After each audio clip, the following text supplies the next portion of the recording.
Добар ден, почитувани гледачи. Ова е отворено студио 1 на 1 ТВ. Јас сум Сашо Ордановски. Тоа значи дека мора да е понеделник, бидејќи мене ми е редот секој понеделник да бидам како да кажам, шеф на парадата на отворените студија, овие приквечерни, вечерни и така натаму во еден телевизија. Утре со вас ќе биде колегата Чомовски, знаете дека тој е контролорот на судбината на телевизијата во вторник.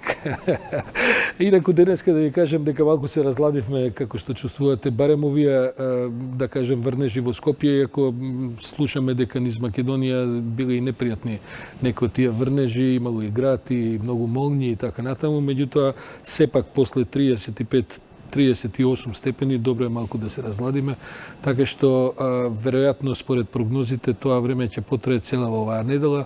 Тие што не отишле на одмор ќе имаат добра причина да малку го одложат, па белки таму кај што ќе одат ќе им биде подобро времето.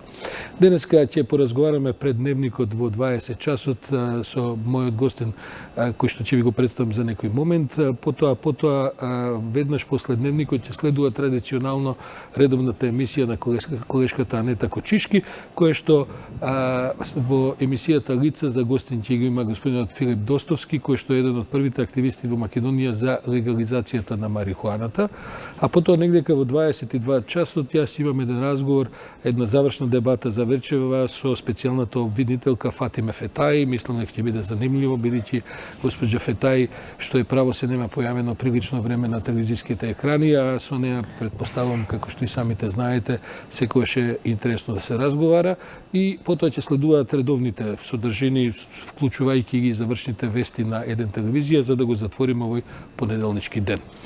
Со мене денеска во наредните 20-25 минути е колегата Алберт Муслиус, околу нели често пати имаме прилика да разговараме и така натаму, но ред е да малку ги пресечеме со Алберт овие сите згуснати настани во последнава недела, бидејќи се случи да заврши оваа драмава со ќе има датум, ќе нема датум, еве сега знаеме дека некакви ветување се паднати датум сепак да има дека септември, октомври, иако и тоа се уште не е сигурно со оглед на тоа што следуваат амбасадорските и потоа министерски средби во Брисел неделава, каде што ќе видиме како тоа ќе се одвива.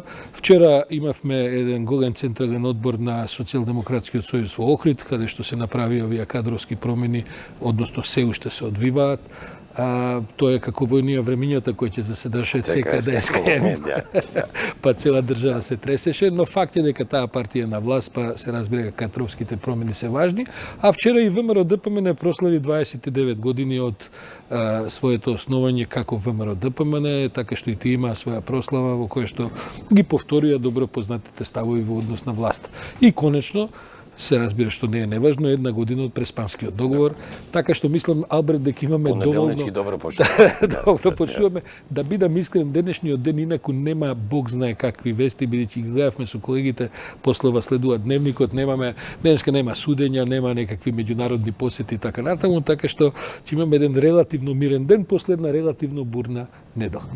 Алберт, прво, ајде да тргнеме со она што се разбира да кажам, беше во центарот на вниманието сето тоа, посетата на Заев на Берлин, разговорите таму со Меркел, сите одгласи по тоа и така натаму и така натаму. Имам впечаток, имам чувство дека се направи една голема драма околу тоа дали ќе добиеме или нема да добиеме баш месецов датум или следниот месец и така натаму. Како е твојот став по тоа прашање? Дали е тоа толку драматично прашање како што се представи? Биде ја и кога се најавуваше пред неколку месеци дека ќе се направат некои компромиси, например, во однос на некои законски решенија, да се бара пак, да се бараат бројките, да се прават компромиси, укажав на тоа дека за нас најдраматичното, најбитното беше тоа што ние добивме покана за НАТО. Ние сме де факто членка на НАТО. Ние де јуре ќе станеме, колку што можам да претпоставам се, веќе во лондонскиот самит ќе станеме декември, крајот на годинава, да. Затоа што секогаш при учленувањето во НАТО, американскиот сенат е тој кој е најспор, но денеска чувме дека кај средината на август ќе се ратификува протоколот за Македонија, и тоа беше најдраматичното затоа што со поканата за членство во НАТО ние добивме правец на движење на државата. Сето ова другото е техника, се денови во прашање. Секако кај владачкото мнозинство има стрес, има трема, нашто после председателските избори, после првиот круг, што ќе мислат граѓаните, како ќе се оствари тоа. За мене најбитно беше тоа што ние добивме чист извештај, добивме чиста покана, мислам, поддршка се чиста разбира, поддршка добивме од Европската комисија и јасно е, бар на тие кои се упатени во процесот, дека почетокот на преговори или датумот, добијањето на датумот нема врска со домашно сработената работа. Сепак тоа се поголеми проблеми внатре во Европската унија. Ја не сум слушнал од никој од битните европски играчи дека Македонија и нејзиниот почеток на преговори става по знак на прашање поради ова и ова и она. Иако сме имале одредени спинови во нашето општество за непочнување или недобивање на датум, сепак тоа биле внатрешни политички спинови. Ние од сериозните играчи, да. Истото тоа го деламе тој впечаток и јас навистина сите не имаме своји соговорници, колеги, долги години и така натаму. Овој пат не слушам никаков приговор, особено на сериозен од ниеден главен град. Да, се работи за нивните политики европски што ќе прават со себе. Да, се работи за нивните политички реалности, например во Франција, во Германија, во Европската унија има нови реалности, имаше реален стрес пред европските избори, дали екстремната десница ќе го добие тоа што се најавуваше дека ќе го добие, видовме дека не постигна. Но во некои клучни држави сепак има напредување и гледаме дека отпорот баш во тие држави е и присутен. Имаме отпор реално во Франција, но не кон Македонија, туку кон проширувањето. Мислам дека нашите европски партнери се доволно свесни да знаат дека со Македонија не може до недоглед ова да се игра и ова новата порака дека септември, октомври ќе добиеме датум е на некој начин нивно извинување зошто сето тоа не може да се стори во септември, а има и други причини, има и регионални причини. Баш тоа сакав да спомнам. Конкретно неделата најверојатно со една екипа ќе отидеме до Албанија, бидејќи во сабота повторно ќе има големи протести во Албанија и така натаму. Нас одеднаш тој да кажем тој дует ни станува проблем. Не гледам дека ни еден политичар во Македонија има било каква било да кажем воздржаност кон Албанија, но реално почнува да не кочи тоа за евентуално одделување, посебни оценки, посебни датуми и така натаму. Ја мислам дека и тоа нема драматично да влие, затоа што реално пак ви велам, една Холандија која имаше резерви кон членството на Албанија, сепак незиниот став омекнува. Во Франција тој сентимент не е присутен. Второ, ако целиот овој процес го гуре на Германија, па се труди да ја вклучи и Франција, мислам дека отпорот ќе се намали, мислам дека реално септември, октомври ќе добиеме конкретен датум за да се... Добро, што е право, ние веќе на јоли дуваме што викаат, ние сме имале лоши искуства. Но сакам да укажам на тоа дека сепак не се работи за политичари од балкански ранг. Сепак таму има и кредибилитет, има и реална озбилност во водењето политика и затоа ние не сме чуле овие денови, па и минатите недели, па дури и пред изборите, дека Македонија евентуално може да има спорење на нејзиниот почеток на преговорите поради нешто несработено. Па сепак не знам дали го делиш мојот впечаток, во државата како да владе една релативна депресија. Значи, ќе станеш членка на НАТО, таа работа завршува следниот ден. Ќе добиеш ваков извештај, не сме добиле, не знам од кога да. Фич ќе ти даде ББ+, тоа веќе не е вест следниот ден. Некако како да се изгради некој очекување во јавноста кои овие што се здраво заготово ги зема. Да. Добре, ја мислам дека тоа е поради реалното споро раздвижување на економскиот развој во државата. Мислам дека тоа беше пораката која владачкото мнозинство и го прими и мислам дека сите овие случувања кои се случуваат, па дури и со кадровските промени внатре во владачката СДСМ, па најавите за кадровски промени и во владачката ДУИ, имаме такви најави и таму, нели, барање на... И мистекле сите мандатите и така. Значи се влегува во процес на реформи на партиите, мислам дека е добар тој пристап. Сепак, ние имаме политички влади, чие екзистирање или состав зависи од политичката волја и политичката спремност на тие кои ја формираат, така да мислам дека тој пристап е добар. Се надевам дека пристапот нема да се успори, дека нема да формираат комисии за нешто да не направат. Гледам дека има придвижување таму, се држи темпото и во тој правец, иако имаше нели некоја нејаснотија. Да, Заев дефинитивно е исклучи можноста да се оди на воредни избори, веројатно тоа му беше некаков вид на притисок и за... Тоа реално беше притисок и до нашите европски партнери, па дури и евроатлантски. Ми имавме ставови на високи функционери на американската администрација во однос на датумот и на сработеното и на тоа што Македонија треба да представува и за околните држави. Мислам дека тоа беше дополнително охрабрување.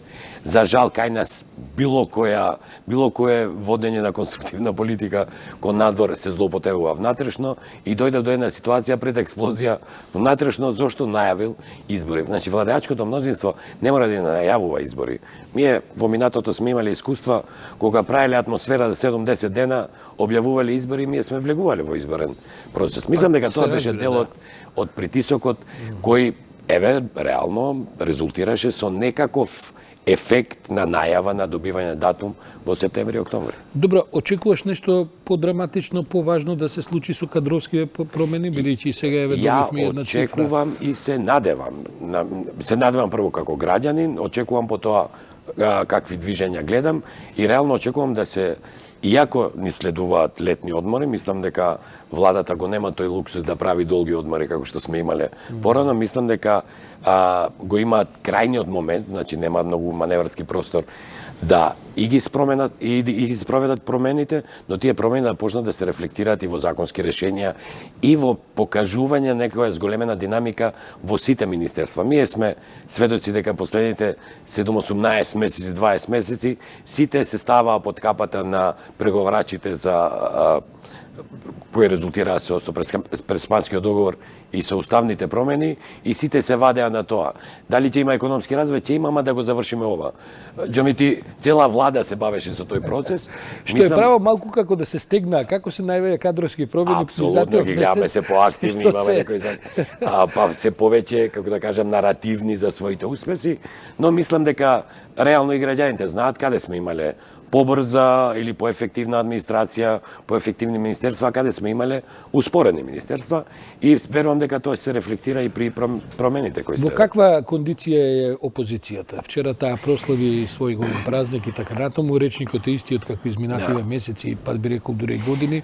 Каде оди опозицијата? Мислам дека дел од речникот опозицијата треба да го смени. Значи таа имаше одредена консолидација, председателските избори ги консолидира и раководството и партијата сепак сега може да сметат на некои одредени бројки кои не се мали, но од друга страна треба да влезат во процес каде што тие треба да се представат како тие кои што треба да владеат.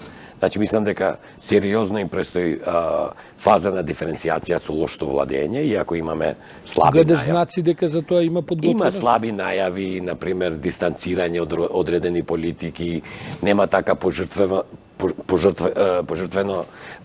штитење на некои бивши експоненти на минатата власт, но сепак мислам дека ако сериозно планираат да стапат на сцената као, како да кажам, сериозен ризик за владеачкото мнозинство, тоа дистанцирање треба да биде појасно, по-концизно, затоа што не може тие на сите успеси, условно речено на минатата власт, да се повикуваат, а неуспесите да ги игнорираат као некоја претходна власт. Тоа оди у пакет.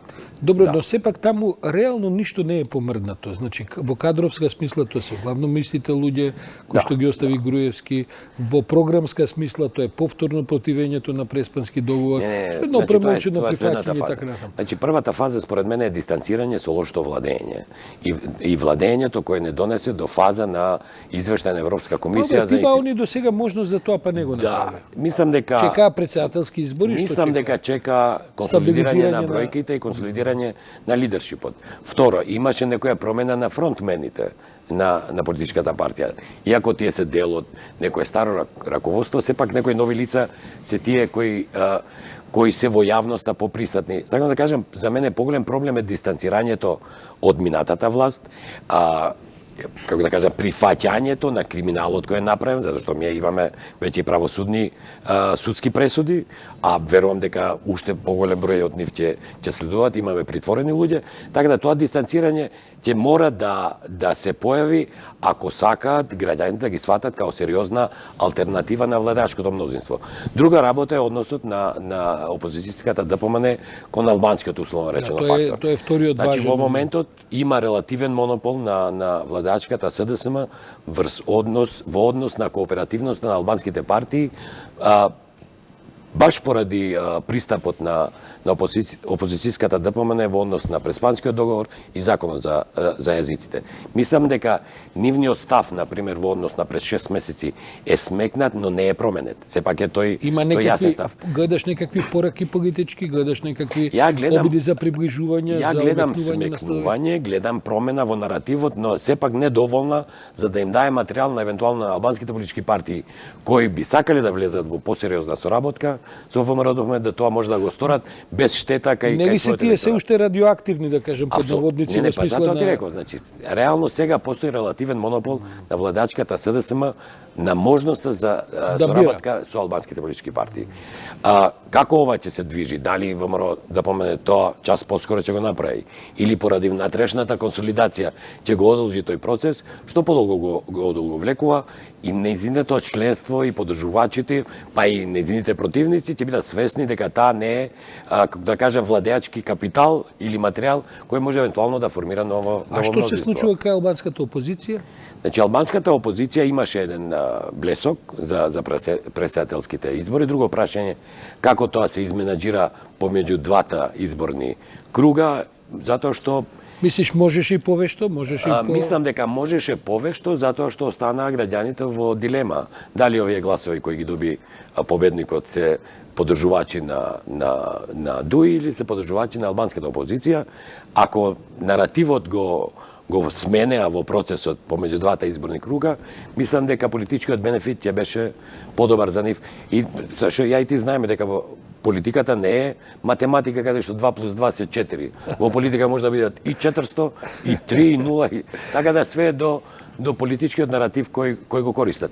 Мислам дека таа шанса не многу вешто ја искористија, сепак на ниво на ограноци, на ниво на обични граѓани, сепак се знаат тие резултати. Не е многу тајна во помали места кој за кого гласал и за кого е. Но не успеа тоа да го дигнат на државно ниво и да направат некое сериозно парирање кон албанската владеачка партија. Се насмеав бидејќи има една шега која вика кога на македонски политичар ќе му кажеш дека 2 и 2 е 4, он вика малку бе. Добре, за бројките се малце посетливи. Све испод милиони е малце. Алберт, на крај сакам да те прашам бидејќи вечера ми е и госпоѓа Фатиме Фетаи ми е во гости. На крајот сепак останува големата кнедла во грлото, големиот камен на, да кажем, на недоразбирања, пресметки, преку кои веројатно се, како да кажем, се фокусираат и се прекршуваат сите политики што ќе се прават понатаму, тоа е судбината на СЈО. Како мислиш дека тоа ќе се разреши? Па, кога реков на почеток дека јас сум еден од тие кои не се спремни за дополнителни компромиси кои би значеле Ја сватив пораката, така, ако треба и малку понатаму. Специјалното обвинителство е дел од тие некомпромисни работи. Секако треба да се направат некои реформи, треба да се зголеми нивото на одговорноста или на accountability што се вика и во специјалното јавно обвинителство, но секако треба да му се овозможи на тоа СЈО и да го сработи тоа за кое сите граѓани очекуваат дека треба да се сработи. Мислам, не можеме ние да имаме амнезија за сите обструкции кои му се правеа на СЈО од самиот почеток, од неовозможено екипирање, па на услови, па не давање на беа очекувањата, некако како да се малце спласнати. Легитимно беа големи и ја имав големи очекувања, но не можем да ги игнорирам сите обструкции кои се случува и да не заборавиме. Ова решение кое го имаме со СЈО беше решение на компромис со еден систем кој ги имаше сите инструменти во своји раце. Така да и самиот лимит кој му се постави на СЈО во тоа време беше лимит на компромисот. Мислам дека сега не треба компромис да има. И не треба ние као граѓани да навлегуваме во правниот аспект на решението. Затоа што, за жал, и некои правници целиот дискурс го наматуваат правното решение. Дали било уставно, не било уставно. Значи, ако политичките партии имаат јасна цел кај нас, и опозицијата, и владачкото Добре, ама мнозинство. тие се спротиставени цели во однос на СЕО. Така. Политичката партија во сепак опозицијата би сакала да го снема СЕО на чело со Катица Јанева. Али аргументите им се еден квантум на аргументи. Значи, не одат тие против СЕО затоа што се против владење на правото. Туку одат против СЕО, демек тоа било... Затоа што владењето на правото е против нив. Така да, мислам дека пристапот беше погрешен, мислам дека нашите евроатлантски партнери инсистираат на, како да кажам, граѓанскиот пристап, каде што ние сакаме владење на право, ние сакаме сите што го прекршиле законот да одговараат пред тоа, нарочито тие кои се на високи политички функции, и тоа е смислата на постоењето на СЕО. Дали тоа при реформите ќе се постави као дел од јавното обвинителство или нема да се постави? Еден од аргументи, например, кои го користат е дека тие трошат многу средства. Не трошат тие многу средства, туку јавното обвинителство има малце средства. Ова другото, нормалното. Другото, нормалното, има малце средства. Така да треба да се земе ова као репер, да се дигнат средствата и во јавното редовното јавно обвинителство. Ние не можеме да очекуваме владење на право, а да немаме обвинители, да немаат доволно средства, да немаат истражувачки центри и така натаму. Така да мислам дека пристапот треба да иде тој. Што сакаме да се постигне, а правниците само да го изнайдат меанизмот тоа да се постави на здрави нозе и СЕО да може да постапува против тие кои биле функционери, но и против овие кои се функционери. Може ли СЕО да постигне успех во оваа една комплетна друга заглавеност во која се наоѓа правосудството? Не беше ли тоа таа замка која со поставувањето на СЕО одеднаш се дигна очекувањата, СЕО не може да глуми и суд, не може да глуми апелација, па врховен и така натаму. Ја мислам дека ја и ти сме биле едни од тие кои инсистирале да се формира и специјален суд, па да имаат специјални истражувачки органи. Па не се направи тоа. И не се направи тоа. Така да еве го имаат моментот. Ако сите се за владење на правото, ако сите се за добро владење, добро, Алберт, ама знаеш дека тоа нема сега да се случи. Не, ја мислам дека не се понизок компромис, бидејќи очигледно дека... Па затоа сме ние тука као општество тоа да не го дозволиме. Значи не треба, компромисот за ова прашање нема јустификација, нема оправдување во европските интеграции. Европските интеграции се процес од 5, 6, 7 години. Па да мислам дека Македонија нема да има толку долг процес како на пример Србија или Црна Гора, затоа што реално некои реформи кај нас се добро поставени, може да треба нијанси да се сменат, но за ова прашање треба да имаме компромис. Види, ако Албанија може да оди низ процес на воспоставување на специјални истражувачки органи, на специјално обвинителство и специјален суд, не гледам причина зашто Македонија тоа не би го направила. Па дури и оправдувањата кои ги имавме за ветингот, нема више причини тоа да се толерира. Имаат ли нашите политички елити капацитет самите да дојдат за тоа, или некој се пошегува пред некој ден, велат сега американската амбасадорка на почеток на идниот месец доаѓа, можеби таа се очекува да го пробие мразот. Имаат ли нашиве политичари доволно капацитет за тој договор? Не мислам дека фали тука капацитетот. Значи капацитет кај нас институциите имаат. СЕО е доказ дека кај нас и внатре во институциите има добри професионалци. Кај нас им треба охрабрување во покажување на политичката волја. Така би го нарекол ја под дипломатски тоа влијание на нашите евроатлантски партнери. Тие само ги охрабруваат да тие тоа што треба да се направи, а за волја на вистината, кај нас и во владеачкото мнозинство имаше спремност за ветинг, например, на правосудниот систем. Но од некои, за мене, чудни причини или несватливи имаше отпор, например, кај нашите европски партнери ветингот да се спроведе со аргументација која не држи. Мислам дека може да се најде некој лекс специјалис како таа причина да се тргне за невозможноста на пополнување на судиски и обвинителски места. Мислам дека волјата постоеше, мислам дека во последно време слушам дека е повторно охрабрена, но некои работи треба да се направат за да ние од тие реформи, зашто не гледаме само некој политички наратив или некои расправи или во дебатни емисии, туку да видиме и секојдневни резултати, например. Ја можам замислам како би се чувствувал ти да одиш сега за било каква судска работа кај некој судија кој ние сме го слушале во прислушкуваните материјали. Значи тоа е апсурдно. Знам, ама токму тоа и целата поента. Значи сите тие луѓе се се уште таму кај што ги затекоа овие кога падна претходната власт. Се смени судскиот совет, дојдоа нови јавни. Еве, слушна ли некој за Марко Зврглевски во последната година дена?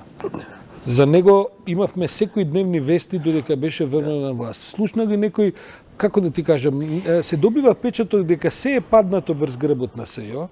Судската власт воопшто не се однесува како власт, не прави никакви иницијативи на своја сметка. Јавното мнение е свртено само кон СЈО. СЈО не е суд. Па, СЈО е имено. обвинителство. Значи проблемот е во судството.